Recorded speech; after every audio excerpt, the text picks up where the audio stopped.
on a county road in front of our place here, and we bought this place in July of 2003.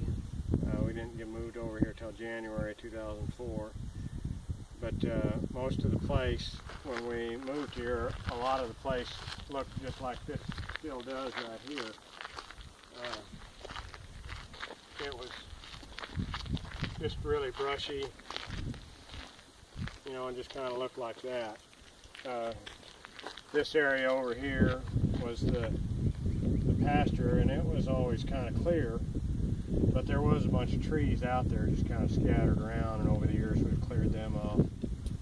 First thing we did was built this fence, so we had a place to keep all of our animals, which was mostly in the pasture, and over the years we fixed the fences in the wooded area and turned them out in the woods also. But the problem we had was this gate. We never have really been able to close this gate off correctly, and so we eventually built a fence around the house so that the cattle couldn't get out this gate.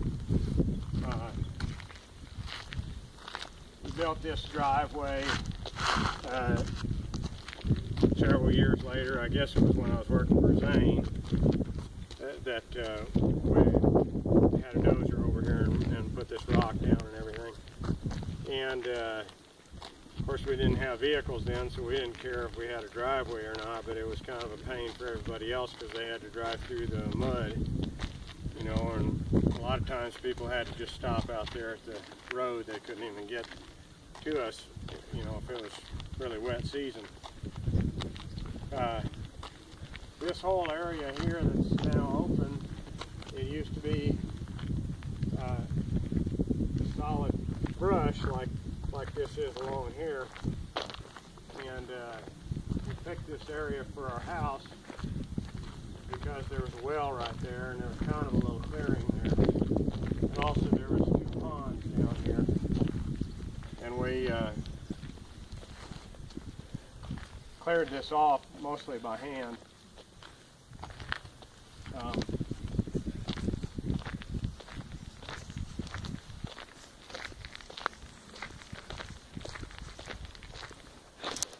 Now we've got some fruit trees here, some peach trees, a cherry tree. That's the one that's leafed out, is a cherry tree. These peach trees, I guess that oldest one is about 8 or 9 years old or something like that. They've really grown a lot in the last 2 or 3 years since we've been pruning them back hard like this. Their trunks have really thickened up a lot.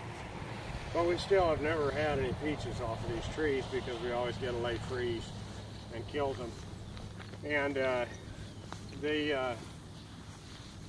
kind of right here where we are right now, if you look out to the east, that was just all timber, all brush. You couldn't, when we first put this cabin down here, even if somebody would pull in the driveway all the way up to where my van is sitting, a lot of times you still couldn't see the house from there because it was such solid brush in here.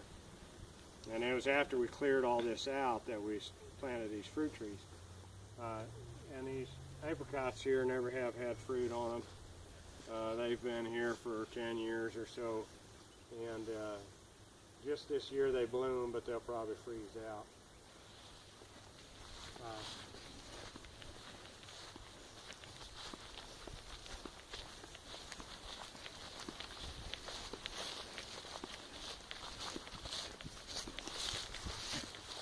This is this pond. It used to be 2 ponds. Right where that little point of land is right there, there was a dam that divided them. And the other pond was lower, and it would go dry in the summertime. And this pond wasn't very deep either. And so when I was working for Zane, one year I got a dozer over here and we cleaned it out, built that new dam, and it's about 15 foot deep of water now. And just a tremendous amount more water, and it's really clean, clear, and deep water. This is the cabin that we put in when we first got here. Bought this down in Calera, Oklahoma. They hauled it up here and set it in place, and we added the porch on a couple years later. To begin with, it had a little corner porch over there with a door that was the front door that looked out onto the pond. And it was not very convenient. It wasn't in a good location, and the house really didn't have enough windows. And so we added a bunch of windows, and we added this big sliding door and took that porch out.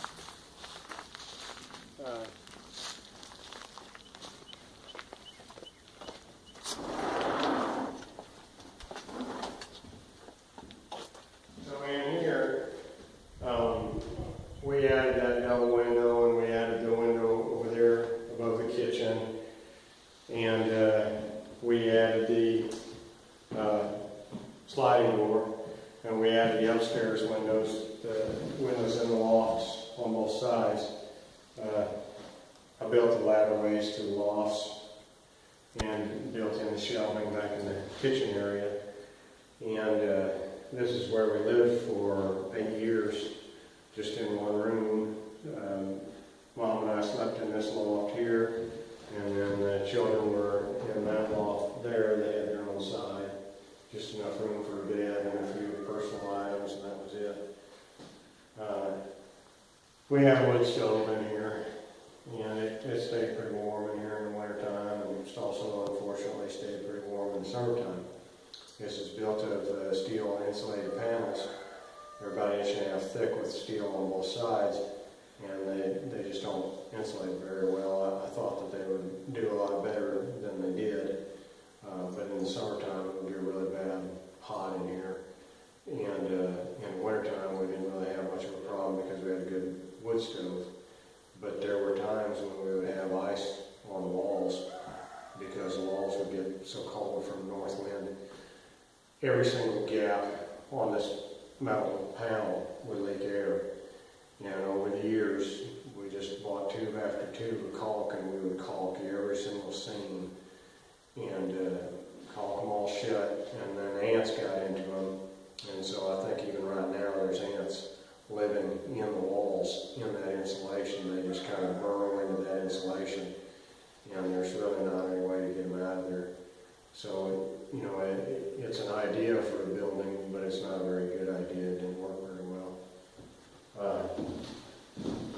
Originally, well, here's this stove. This is actually a wood heating oven. You put wood in there, and you can put your bread or whatever you're baking in there, and it actually worked. Mom used this a lot of years. In fact, she used it until we moved into the trailer. That was her main baking oven. Initially, the outhouse, of course this was all wooded right here, really from that plum tree all the way past the woodshed here. It was just solid timber. The outhouse sat over here, and so we had everything kind of in a really tight area. I got a dozer. Well, when we redid this pond dam, I got a Zane's dozer, and I cleared back to where that fence is right there. And Addison and I built that fence and built the fence down the pond dam. We can walk down there real quick.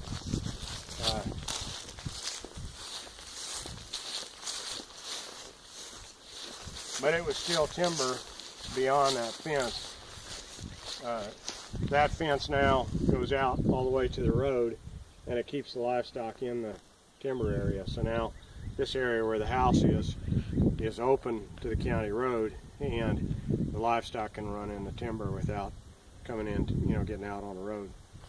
I had a dozer over here just a couple of months ago, and I dug, well, it's probably only been a month ago, and I dug a sewage lagoon, and then I stripped off a bunch of timber out here, cleared up this opening all the way to the east, all the way back there to the railroad bed, probably another 500 or 600 feet back that way.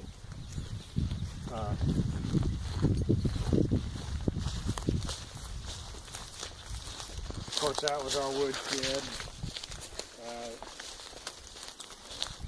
With our chicken pen up here. Initially, we never had a chicken pen, but when we got the last few years got laying hens, so we needed to have a regular hen house and chicken pen, place for them to lay eggs. Of course, that's the outhouse that we built. I guess we can look at the inside a bit.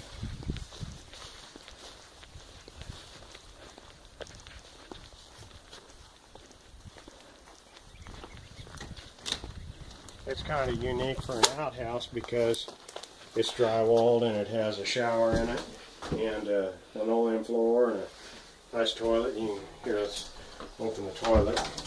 It's a toilet from a camper, and so it's got a flush valve in it that opens, you know, and you fill it with water and then flush it. Windows and everything. And we had this shelf up above.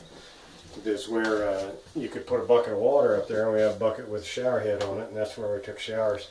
And after I built this outhouse for a lot of years, it sat down by the cabin, and that's where we took our showers. And we even had a little propane heater that we put out there in the wintertime. And it was the only bathroom that we had, really, until we got this trailer, which this trailer was given to us by John and Becky Powell. Actually, their son, Mike Powell, they kind of abandoned it, but they were still paying taxes on it, and they wanted to get rid of it, so they offered it to us if we just pay the taxes. And so we got it for $100 and some odd, and hauled it down here with a tractor, Addison and I. And this has been 3 years ago or 4 years ago. We would, after work, go up there and we jack the thing up and put axles under it and put tires on the axles, you know, and picked up all the cement blocks and everything and hauled all the stuff down here. And then we borrowed a Roger Lassiter's tractor and pulled it down here with this tractor, got it in place. It's kind of a big deal, you know, it took a lot of time, but it's turned out pretty good. We got a good house out of it, so.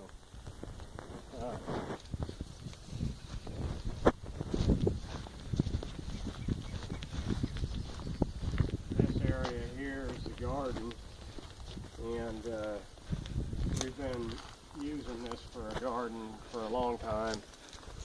We've been using it from before we ever got the trailer house.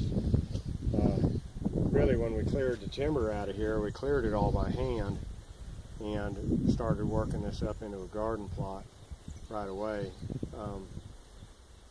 We've just been continuously using it since then. We've tried to grow grapes. The grapes don't do too good in this climate. Blackberries seem to do a lot better, so we, you know, kind of let the blackberries take over and kind of gave up on the grapes. And that's what all those bushes over there are, blackberries, and there's a couple grapes left here, but they don't do very good. So it's about I don't know, 60 by 60 or 60 by 50 or something like that plot, so it's not real big, but it kept us fed, so grew a lot of vegetables in it. And it was here when we put the trailer house in, and so it was kind of made the back here kind of awkward because the trailer house being so close to the garden, and we didn't bother tearing down the garden fence. We just left it like that.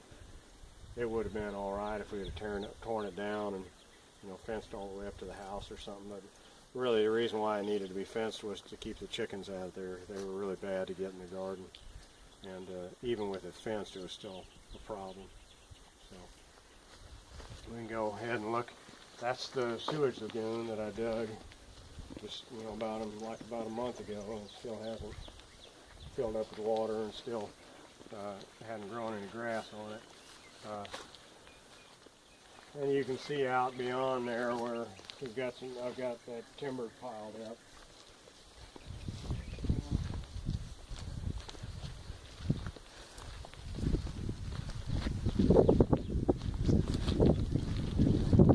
This is around to the front of the house, which, you know, we've got all our stuff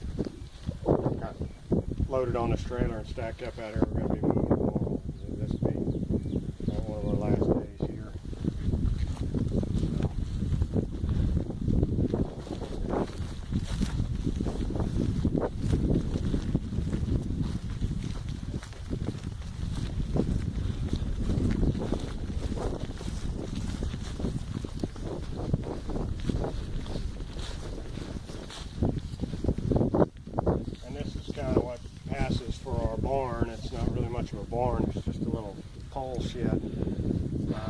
first building that we built when we bought the place. That was the first thing I did, was built this shed.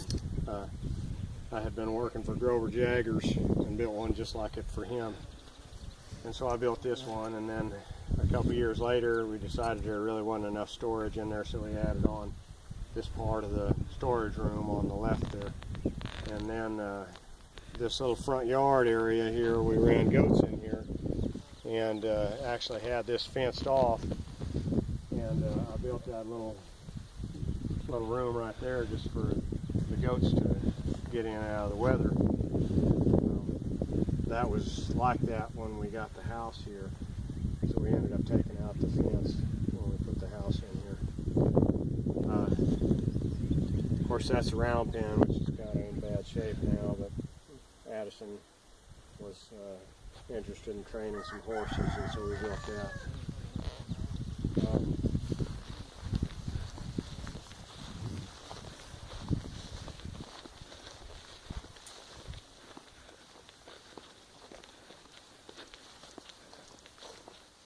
This is part of our water system, which the water system is like the most important thing on a homestead, because you got to have water for everything. You know, you got to have it for household use and for watering gardens and watering animals. And if you don't have any water, you can't live there. There's no way to live. And so you may have noticed down there by the pond there was a little black, looked like a little water trough turned over. Well, underneath that there's a motor, and it's a pump, a water pump. And we pump water out of that pond. There's a 2-inch line that comes up from the pond to that pump, the suction line, and then the supply line comes from the pump, and it comes up the back of this tower. You can go around to the back and show that. And it fills that.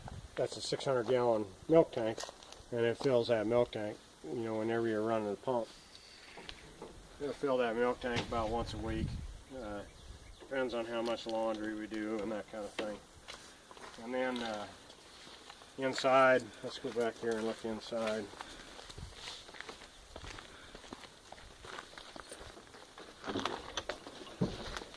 Inside here, the piping goes down and goes into the house, and there's a paper element filter up there and close to the ceiling, and then that barrel is full of sand, and it has a float valve in there and keeps that barrel full of sand, and then the water runs through the sand, it's filtered and goes into the house.